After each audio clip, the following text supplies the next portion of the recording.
Kapa, who is he? The best. Kapa, who is he? The best. I can't hear you. The best. He became a legend while still alive. I am proud to have known people like Kapa. A charismatic, extraordinary personality. A true legend of the National Guard. Wherever Kapa was, there was order. He was the kind of person who, for me, was a wall of strength. He was, perhaps, my right lung.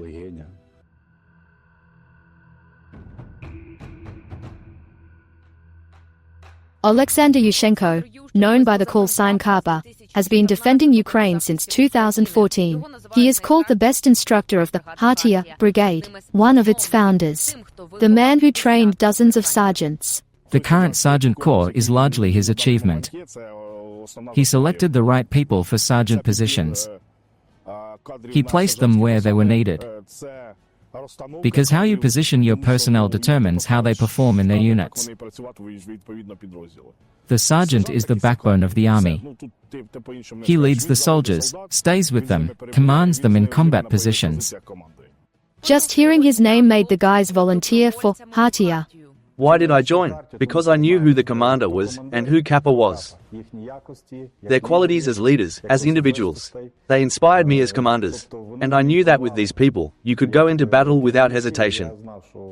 That they wouldn't abandon you, wouldn't leave you behind, wouldn't throw you into the meat grinder. They would fight for you. They would care. Before the war, Oleksandr worked as a dog handler. Dogs were his life. He adored them. Even his call sign was named after his first beloved pet. His first dog was named Kapa. It was either a pit bull or a Staffordshire Terrier, I'm not sure. His comrades say he carried his dog handling skills into his work as an instructor. They admit he could be tougher with men than with dogs. I said, Mikhailich, I get the feeling you're training us like dogs. He just smiled and nodded. That's when I realized his method was like dog training, but adapted for people. Each person needs a different approach. On one hand, you have to be strict. On the other, you must be thoughtful. His approach to training mirrored the way he treated the animals he once cared for. He loved them deeply, but he demanded discipline. Just like with his sergeants. He loved every one of them, but he held them to high standards. He never asked them to do anything he wouldn't do himself. He's been at war since 2014, alongside Igor Obolensky, now commander of the National Guard 2nd Corps, Khartiia unit. They began together in the National Guard Special Forces Unit, Omega, and when the full-scale invasion began, they co-founded the volunteer formation, Khartiia. We chose this path. We knew what it would mean. And the two of us, we've been walking it together since 2014. Since 2016, he has been my senior sergeant. Since 2016. He is, perhaps, my right lung, my left heart. That was the person who completed me. He loved Ukraine deeply. It meant everything to him. It was his homeland. And he couldn't just stand aside while there was war in the country and he stayed somewhere safe, trying to avoid it. His partner, Olha, says he always wanted to make our army better. To do that, he constantly improved himself. He treated the soldiers as equals. Every challenge, they faced together. He was both a teacher and a friend. Since 2014, he left a lasting impression on everyone. Because he tried to bring something new, not exactly an American military standard, but he aimed to be like an American officer or sergeant. A true leader. He showed strong leadership qualities. He was always in sync with his fighters. Where they were, he was there too. Whatever they did, he did it with them. Running, together. Not running, together. Shooting practice, he was right there beside them. From the very first conversation, Kapa made it clear this would not be easy. When we met, to be honest, I was angry with him. He was extremely demanding. Later I realized he held himself to even higher standards than he did others. He used to say, "Let them do everything I do. Then there will be no questions." Kapa was demanding not only of his soldiers, but of himself. And that's exactly why his training was so valuable. 2 columns, pair up. You repair. You repair.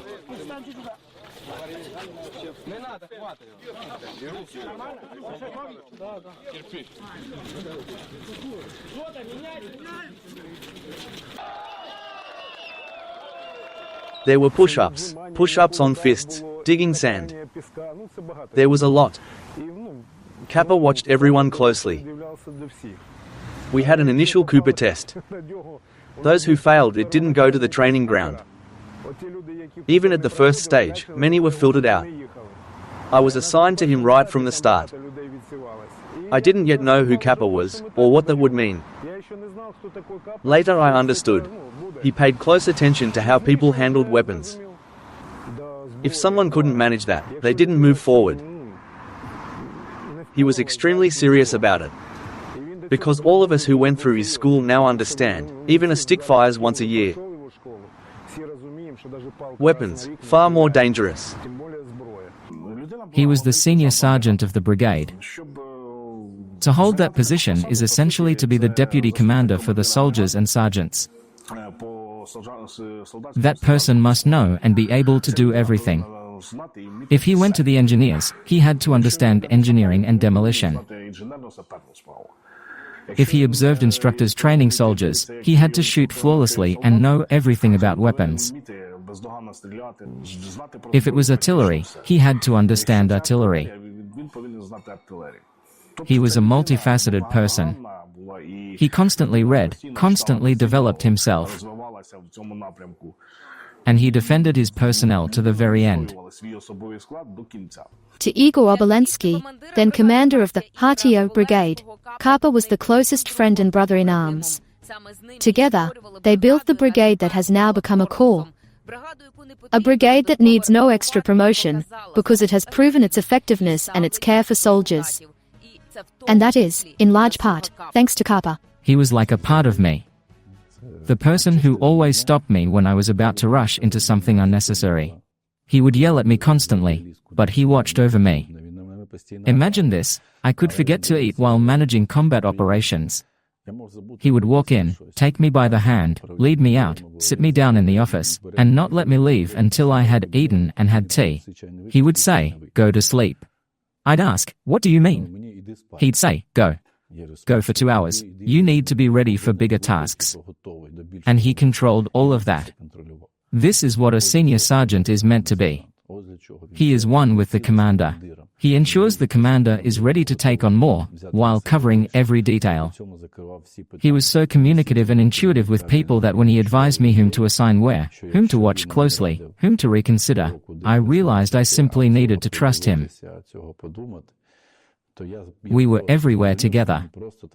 You remember, eating, sleeping, we were always last, but always together. That's how Khartiia was born as a brigade. We were together on the training ground. All the battalion and company commanders, we trained them. They saw that we were united. They understood, this was your right hand. The one who would always help you, support you, and get everything done. For him, forming the Khartiia brigade was never a stepping stone in some career ladder. He was not interested in that at all. I know that Kapa, if he were dismissed today, would not hesitate. He would join any unit, and there, too, he would be useful and needed. But for him, if he committed to something, he saw it through to the finish. If there were aspects he did not like, if he saw dark spots in the formation, he worked to fix them, to correct them, to bring change. He was a man who worked to the end, for the result that truly mattered, not for a checkbox or a stack of paperwork. Oleksandr was deeply respected among the military, both within the brigade and beyond. And those who did not know him quickly understood who they were dealing with. He wasn't tall, but when he spoke and raised his voice, even someone nearly 2 meters tall would lower themselves to his level. It was striking. His wife Olha says she could always rely on him. He never hesitated to resolve difficult situations. His visits were rare, but unforgettable. He was the kind of person who was a wall for me. I knew that in any situation, if something was not working out, if I had conflicts with staff at work, he would come. He came several times, because I knew, if anything happened, Sasha would arrive, and everything would be all right. His comrades say he was disciplined himself, and taught others to be the same. He demanded order and cleanliness. Wherever Kapa was, there was order. He taught everyone that order is the first thing you need in combat. If you do not know where your gear is, how can you fight? He was the model of a sergeant. I learned a great deal from him, what a sergeant should be, what a sergeant must know. As they say, the motto in the armed forces is, follow me, do as I do. And in the National Guard, I see the path, I lead the way. That was Kapa. He was tough, sharp, but reliable and strong. You could count on him as a friend. And we tried to give our all in return, so as not to let him down, and to support him when needed. He brought people together around him. I have seen it myself. A battalion commander once joined us, and he had never worked with Kapa. He had not seen the example. He did not understand what a senior sergeant truly was. I had to go with the senior sergeant to meet him, to share experience, to explain. I told him, you will probably need to live with me for a few days. Then you will see what a senior sergeant is, because when an officer arrives, already holding the rank of lieutenant colonel or major, he may not understand. He may think the senior sergeant just waits outside the office, chats with other officers. No. He is always nearby. He always listens. Because he can confirm your words in front of soldiers, in front of other sergeants. There are no secrets from the senior sergeant of a brigade or battalion. Besides his dog, Kapa loved films and TV series, and his comrades knew who his favorite character was. He constantly watched movies, always something new. He even named his dog, Kalo, after a character from the film Mortal Kombat. His favorite series was Peaky Blinders.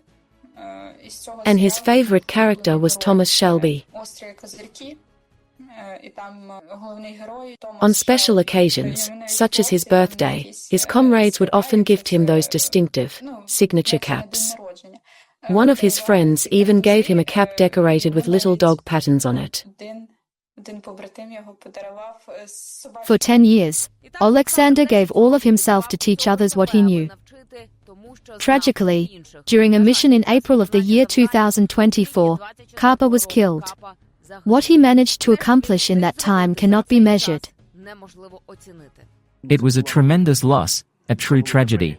And more than that, we did not just lose a person, we lost someone irreplaceable. But he left behind a legacy so strong that the men continue to work, continue to remember.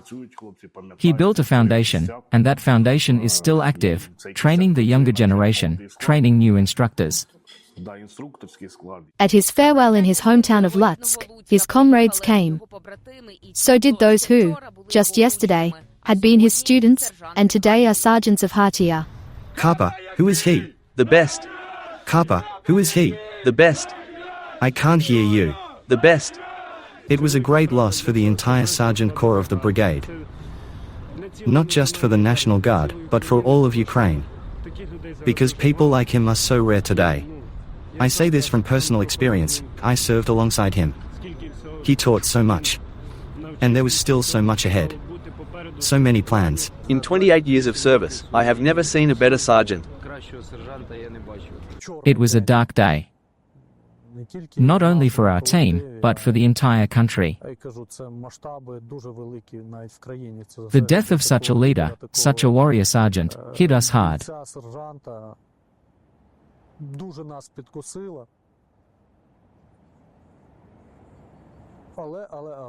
But, thank God, we gathered our strength and continued his mission. He was a man without pretense. Completely genuine. He was direct. He could tell you exactly what he thought, right to your face. But it was honest. Never out of malice. That honesty, that energy, that was Kapa. To me, he will always be movement, energy, change. He was like a driving spark that constantly gave off light. A good, bright light that spread to others. Like all of us, he dreamed of personal things, a family, a home, and to work again with dogs, which he had loved all his life. He treated his dogs, and mine, with his whole heart. Well, he really loved them a lot and deeply respected their personal space and individuality. They were like children to him. We planned to buy a house and partially turn it into a shelter for animals. He told me, "We will buy a house, we will make a space where we can care for dogs, and we will slowly move forward, working in canine training." We were thinking about buying a car. He spent a long time choosing one, something that could fit everything. At that time, we had a total of 5 dogs, 2 that belonged to him, 2 that were mine, and 1 elderly German shepherd I had brought with me from Kherson. We planned to get married. Our date was set for about 1 month before he died. We were just a little too late. In his memory, Kapa's tournaments are held. A trophy named after someone and a tournament held in their honor means that person truly mattered. In his hometown of Lutsk, a mural was dedicated to him. The nearby square will also bear his name. His comrades say, even that is not enough to express gratitude to the hero who gave himself for his country. I am proud to have known someone like Kapa. It is heartbreaking that the best fighters are the ones who leave us. They should have been the ones to build this country. They would have brought so much good. And they would have built it the right way. I hope his memory will live on. We will do everything we can to ensure his work was not in vain. So that new sergeants will rise. New generations. He is a legend of the National Guard. Our country will truly begin to exist when we have memory. Memory of the generations that came before. We must build our own pantheon of heroes here. We must honor those who fought for the independence of this nation. His comrades want to erect a monument to Oleksandr Yushchenko in Khartiia, in the Cherkasy region, so that the memory of the best among us will be preserved. On the 29th of June this year, he would have turned 38. He left behind a son from his first marriage, and dreams he never had the chance to fulfill. Darina Trunova, 24 канал.